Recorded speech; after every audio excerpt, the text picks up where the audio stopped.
कार्यकर्ता सम्मेलन अलायंस महागठबंधन हम लोग का 2020 में बना। उसके बाद से लगातार 5 वर्षों तक सड़क से लेकर सदन तक बिहार की जनता के तमाम मौजूदा सवालों को हम लोगों ने विधानसभा में उठाने का काम किया। हम लोगों ने पिछली बार जो जनता से वादा किया था कि हमारा लक्ष्य है कि हम सड़क के सवालों को सदन तक लेकर के जाएंगे, हमने उसे निभाने की कोशिश की है।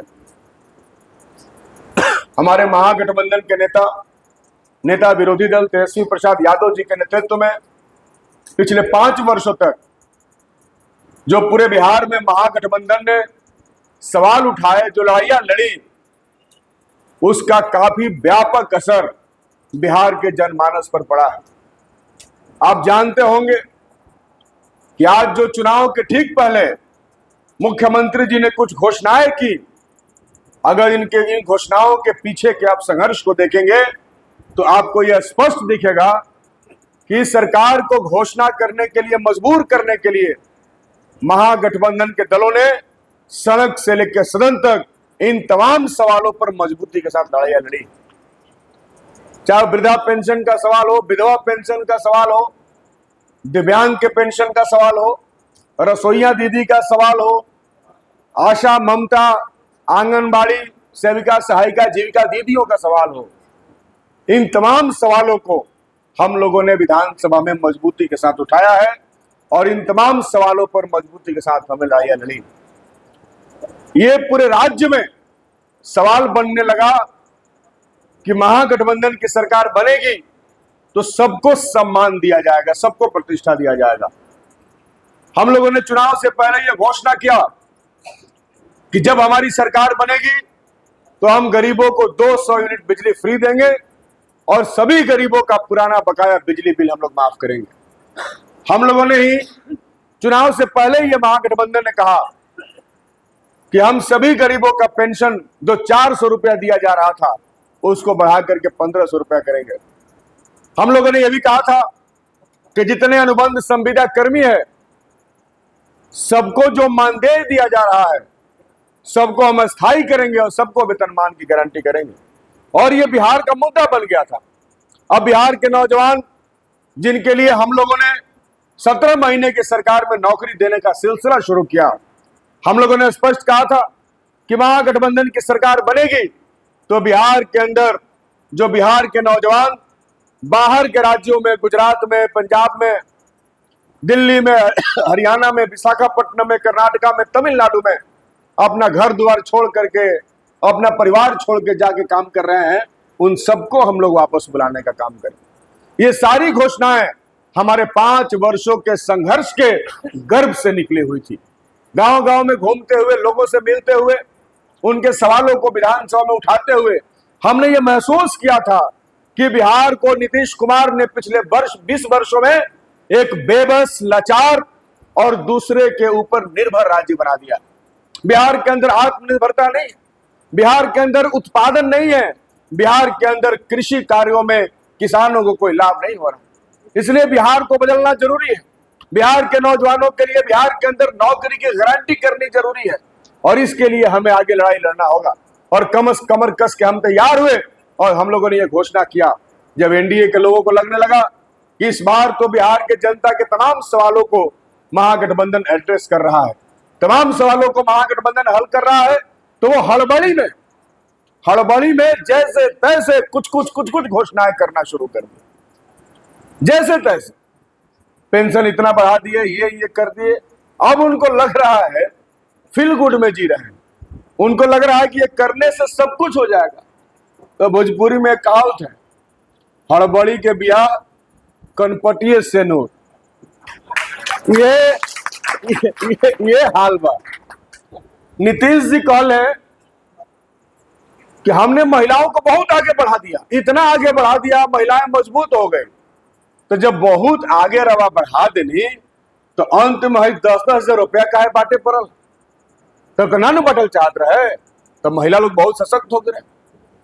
सच्चाई ये नहीं है सच्चाई यह है कि जीविका दीदियां जिन्होंने लोन लिया था, कोरोना काल के समय में भी उनके लोन माफ नहीं किए गए। ये अडानी को इस राज्य की 1000 एकड़ जमीन 1 रुपया में देने वाले जीविका दीदियों के 10,000 20,000 के लोन माफ नहीं कर रहे। ये तो चुनाव के ठीक पहले संजवत दिखाने के लिए 10-10 हजार रुपया बांट रहे। लेकिन हमारे राज्य की महिलाएं बहुत समझदार है, पूरा परिवार वो चलाती हैं। जब उनका पति जीविकोपार्जन करने के लिए गुजरात के सूता मिल में काम कर रहा होता है, तो अपने बच्चों के देखभाल से लेकर अपने खेत खलिहान, अपने गाय भैंसों की देखरेख भी करना वो जानती। और नीतीश कुमार जी 10,000 रुपया का लॉलीपॉप दिखाकर इस समझते हैं कि वो महिलाएं इनको वोट दे देगी। तो हम बिहार की आधी आबादी की तरफ से एनडीए और नीतीश कुमार को कहना चाहते हैं कि इस बार बिहार की महिलाएं इस जुमले का करारा जवाब देने वाली है और एक भी वोट महिलाओं को इनको नहीं मिलने वाला है। हम लोग गांव गांव में घूम रहे हैं, हमने के पूछे नहीं जा हमनियों के लागत रहे कि हमने के माई बहन लोग पर कुछ असर होई। हमने के पूछे नहीं जा कि का चाची 10,000 रुपया में भरमाइल लिखो नो, तब लोग का जवाब देता रहा पूछ जाए, ये बतावे की जरूरत नहीं है। तो कहा था कि मैंने 10,000, और वो भी समझ लीजिए 10,000 का सच्चाई क्या है। 10,000 रुपया दिया गया और कहा गया कि आप कोई बिजनेस कीजिए और जब आपका बिजनेस अच्छा होगा तो आपको 2 लाख रुपया मिलेगा। लेकिन रवो सबे का मालूम बा कि जितना लोग 10,000 रुपया ले ले बा 10,000 में कौन बिजनेस हुई महाराज, कौन बिजनेस हुई तो 10,000 रुपया में 2 बकरियों मिलिए जी, 2 पठरू मिलिए सा, तो कौन जी के 10,000 में किराना दुकान खोल ली। मान ली कि एगो मोदी जी कहले कि पकौड़ा का दुकान खोलिए, तो पकौड़ा के दुकान भी खोलने के लिए ठेला चाहिए, तो ठेले बनाने में 20,000 रुपया लग जाए, तो 10,000 में हो ही का। अगर जे 10 है, हाँ वो तो अलग बात बा भैया। अगर जे 10,000 रुपया राउर कहीं खर्चा हो गई, बहुत पैसा तो बाना, तो ओकरा बाद का हुई, ई तो बात ही सरकार बतावत नहीं की। ई बात नहीं क्या बतावत कि 10,000 रुपया खर्चा हो गई तो का हुई। ये 10,000 रुपया खर्चा हो जाए तो हम बतावत है, ओकरा पर टैक्स जोड़ जोड़ के जैसे आज है राजीव भैया कहते हैं माइक्रो फाइनेंस कंपनी जैसे ही पता चला था कि फलानिया चाची के यहाँ 10,000 रुपया किताब लेके द्वार पर बाकी बा जमा कर दो, वैसे ही पहुंच जाता रहे। तो आने वाले समय में 10,000 रुपया में और जोड़ करके ये लोग उसको लगातार गरीबों के शोषण का एक नया हथियार बनाने की कोशिश करेंगे। हम आपके सामने से माध्यम से इस मीटिंग के माध्यम से कहना चाहते हैं, महिलाओं को संबोधित करते हुए कि आप महागठबंधन की सरकार बनाइए, तेजस्वी जी के नेतृत्व में सरकार बनेगी और हम लोग जब सरकार में जाएंगे तो महिलाओं के सारे लोन जो एनपीए हो चुके हैं खास तौर पे उनको माफ किया जाएगा और इस 10,000 रुपए को भी हम लोग माफ करने का काम करेंगे। अभी कल ही हम लोग के मुख्यमंत्री के उम्मीदवार भी घोषित ही हो गए। पत्रकार बंधु लोगों को बहुत परेशानी हो रही थी।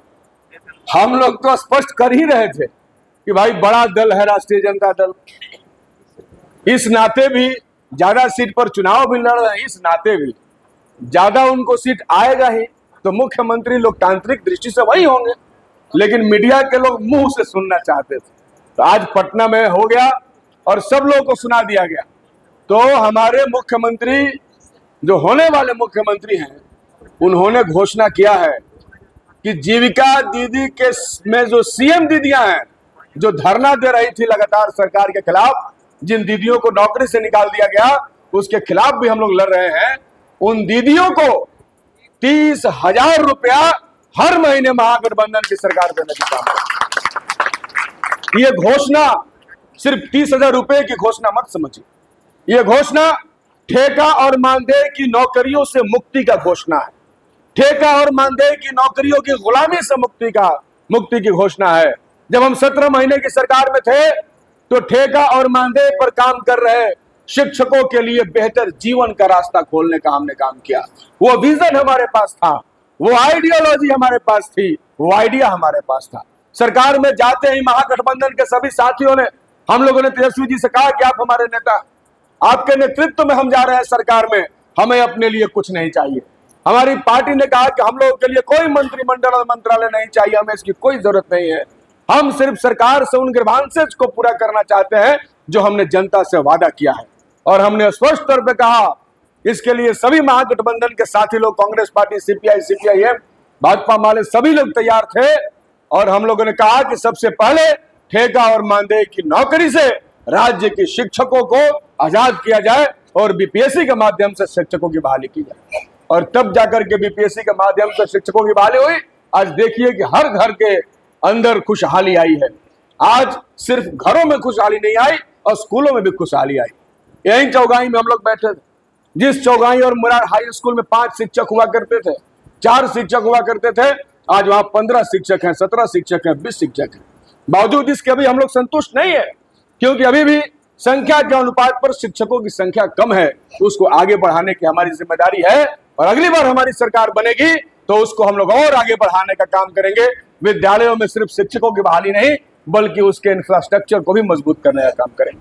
हम ज्यादा लंबा नहीं बोलेंगे, लेकिन एक बहुत जरूरी बात मुझे लगता है कि बताना जरूरी, व्यक्ति के लिए सबसे ज्यादा जरूरी है उसके लिए बेहतर और सस्ती शिक्षा की व्यवस्था करना और उसके लिए बेहतर और मुफ्त चिकित्सा सुविधा की व्यवस्था करना और सबके हाथ में काम देना। आप जान लीजिए कि हमारा जिला चिकित्सा के मामले में बिहार में सबसे पीछे, ऐसे तो बिहार ही पूरे देश में सबसे पीछे है।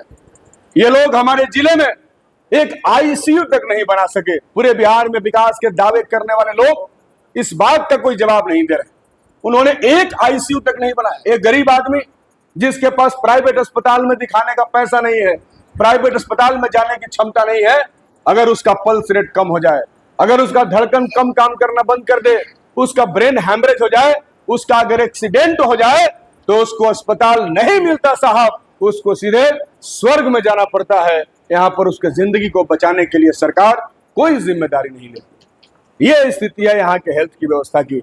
हम लोग लगातार 5 वर्षों से इन तमाम समस्याओं के खिलाफ लड़ाई लड़ रहे हैं और हम चाहते हैं कि आगे आकर इन सब चीजों को ठीक करें। इसके लिए हमने प्रयास भी किया। मेडिकल कॉलेज महागठबंधन के सरकार में शुरू हुआ। ये लोग भाजपा वाले, एनडीए वाले बिना मतलब का बदकही करते हैं। जब महागठबंधन की सरकार बने, हम लोगों ने मजबूती के साथ आवाज बुलंद की। जब विधानसभा के अंदर हमने कहा, उस समय सुधाकर भैया भी विधानसभा के सदस्य थे, उस समय हमने कहा कि हमारा क्षेत्र डुमरांव पटना से भी 150 किलोमीटर दूर है और बनारस से भी 150 किलोमीटर दूर है, इसलिए जरूरी है कि हमारे क्षेत्र में मेडिकल कॉलेज बनना चाहिए। सरकार नहीं बना रही थी, लेकिन जब महागठबंधन की सरकार बनी, माननीय तेजस्वी यादव जी जब स्वास्थ्य मंत्री बने, तब मैं उनसे मिलने गया। मैंने कहा कि सर, ये बहुत बड़ी समस्या है, इसको आप लोग पूरा करिए। उन्होंने उसमें संज्ञान लिया। फिर मुख्यमंत्री जी से हम लोग की मुलाकात हुई और आप इस बात को जानिए और जनता के बीच में इसको बताना होगा। उस समय महागठबंधन की सरकार में बिहार में थी, उस समय हम लोग बिहार में सरकार चला रहे थे, एनडीए वाले और दिल्ली की सरकार बिहार से बाहर थी। उस पूरी परियोजना में केंद्र की सरकार ने 1 रुपया नहीं दिया। महागठबंधन नीति बिहार की सरकार ने उस समय 515 करोड़ रुपए डुमरांव में मेडिकल कॉलेज बनाने के लिए दिया है। आज अगर मेडिकल कॉलेज बन रहा है तो महागठबंधन का देन है, उस समय के स्वास्थ्य मंत्री तेजस्वी प्रसाद यादव जी का देन है। इसको डंके के चोट पर जनता के बीच में आपको कहना चाहिए। हमने रजिस्ट्री ऑफिस खुलवाने का काम किया। मलई बराज परियोजना जो इस इलाके के सिंचाई के सपने को पूरा कर सकता है, 2012 में शुरू हुआ था। बाद में सरकार ने उसको ठंडे बस्ते में डाल दिया, डब्बे में डाल दिया, कोई बात नहीं कर रहा था। विधानसभा में सवालों के माध्यम से, पद यात्राओं और संघर्षों के माध्यम से दोबारा हमने बंद डब्बे को खुलवाने का काम किया। और आप जानते हैं कि लास्ट आवर में इस साल मुख्यमंत्री अपनी बदनामी से बचने के लिए उसके लिए 200 करोड़ रुपए उनको जारी करना पड़ा। और एक बार फिर मलई बराज का जो सपना मर चुका था, एक बार फिर हमारे किसानों में वो सपना जग चुका है। इसके लिए हम लोगों ने संघर्ष और प्रयास करने का काम किया है। साथियों, हमने कोशिश की है कि जनता के साथ संवेदनशीलता के साथ व्यवहार किया जाए। 5 साल पहले मैं बिल्कुल इस क्षेत्र के लिए अनजान था। इस बात को कहने में मैं बिल्कुल गुरेज नहीं करता। मैं बहुत ही स्पष्टवादी व्यक्ति हूं और स्पष्ट बोलता। उसके बाद हम लोग आए, आप लोगों ने बहुत प्यार दुलार दिया। आप सब लोग के सहयोग से हम लोग विधानसभा पहुंचे। लेकिन 5 साल जो हमने वादा किया था उसके मुताबिक मैं 5 सालों से लगातार इसी विधानसभा क्षेत्र में घर में रहता हूं, किराए के घर में, और वहां रोज सुबह 6 बजे 7 बजे से मेरा कार्यालय रहता है, मैं रहता हूं, लोग आते हैं, मिलते हैं। मैं कोशिश करता हूं कि सबकी समस्याओं का मैं समाधान कर सकूं। हालांकि ये जरूरी नहीं है कि सबकी समस्याओं का मैं समाधान कर पाऊं, लेकिन मैं प्रयास जरूर करता हूं, मैं इसकी कोशिश जरूर करता हूं कि मैं समस्याओं को समझूं। और मुझे लगता है कि ये जरूरी है किसी भी जनप्रतिनिधि के लिए कि वो अपनी जनता की समस्याओं को डायरेक्ट देख सके। मुझसे मिलने के लिए गरीब से गरीब आदमी के लिए, किसी भी व्यक्ति के लिए, किसी भी रसूखदार व्यक्ति की जरूरत नहीं है। वो स्वयं आते हैं हमारे कार्यालय में, हमसे मिल लेते हैं, उनका जो भी हमसे काम होता है, जो भी जरूरतें होती हैं, हम कोशिश करते हैं कि हम पूरा करें। हम दावा नहीं कर सकते हैं कि हमने 100% लोगों की समस्याओं को पूरा किया होगा, या हम ये भी दावा नहीं कर सकते। 5 साल में काम करने के दरमियान कई बार हो सकता है कि मुझसे कुछ गलतियां हुई होंगी। मैं ये नहीं कह सकता कि मुझसे कोई गलती नहीं हो सकती। मैं कोई ईश्वर नहीं हूं, मैं इंसान हूं, और इंसान गलतियां करता ही रहता है। तो हो सकता है कि कुछ गलतियां हमसे हुई होंगी, हो सकता है कि कभी मेरे किस कार्य से हमारे किसी साथी का दिल दुखा होगा। बिल्कुल सही है, निस्संदेह इस बात को कहने से मैं गुरेज नहीं करता। इसलिए आज इस सार्वजनिक मंच से भी मैं कहना चाहता हूं कि अगर कुछ हुआ, जाने अनजाने में किसी का दिल दुखा, तो छोटा भाई और बेटा समझकर हमें क्षमा कर देने का काम करें। इतना यकीन करिए कि मैं आपका एक सच्चा साथी हूं। महागठबंधन के अंदर तेजस्वी जी के नेतृत्व में जितनी लड़ाइयां चली है, बिना किसी स्वार्थ के उनके कंधे से कंधा मिलाकर हम लोग आगे बढ़ने का काम किए हैं। कभी भी हम लोग पीछे मुड़ने के लिए काम नहीं किए, कभी भी हमने लूज टॉक नहीं किया, कभी हमने अपने स्वार्थ के लिए कोई मांग नहीं किया। हमारी पार्टी का नारा है, हमारे पार्टी के पूर्व महासचिव का एक वाक्य है, वो कहते थे कि जनता का स्वार्थ ही हमारी पार्टी का स्वार्थ है। और ये सिर्फ शब्द नहीं है, बल्कि हमारी आत्मा में है, और हम इस बात को जीते हैं कि नहीं, हमारा स्वार्थ हमारी जनता का स्वार्थ है, और उसके लिए हमें सब कुछ करना है। तो साथियों, हम लोग मिलकर लड़ रहे हैं। बिहार बिल्कुल बदलाव के मुहाने पर खड़ा है। यहाँ जो लड़ने आए हैं वो धन बल के बदौलत यहाँ पर स्थापित होना चाहते हैं। उनका मकसद सिर्फ चुनाव जीतना नहीं है। वो हमने सुना है कि अडानी के वकील हैं, हमें टेम्परिंग करने के लिए मशहूर हैं। वो अडानी जिनके ऊपर यूएस में केस चल रहा है, वो अडानी जिन्होंने शेयर मार्केट को मैनिपुलेट करके इस देश के कई सारे लोगों के जिंदगी को बर्बाद कर दिया, वो अडानी जो इस देश के आदिवासियों के जल जंगल और जमीनों को मोदी जी के माध्यम से धड़ल्ले से छीन रहा है, वो अडानी जो मोदी जी के साथ चार्टर फ्लाइट में चाय पीता है और उसके बदले उसको हजारों एकड़ जमीनें दान दे दी जाती है, वो अडानी जिसको भागलपुर में बिहार की सरकार ने 1 रुपए में 1000 एकड़ जमीन दे दिया, और यही सरकार बिहार के गरीबों को 3 डिसमिल जमीन देने से इनकार कर रही है। ये वो अडानी है जिसका वकालत करने वाले लोग डुमरांव में चुनाव लड़ने के लिए आए हैं। इसलिए जनता को तय करना है, जनता को तय करना है कि उसे अडानी का वकील चाहिए कि उसे जनता का वकील चाहिए। हम लोग जनता का वकालत करते हैं, हम लोग जनता के वकील हैं। इसलिए इस बात को तय करना है, यहाँ धन बल के खिलाफ जन बल की लड़ाई है।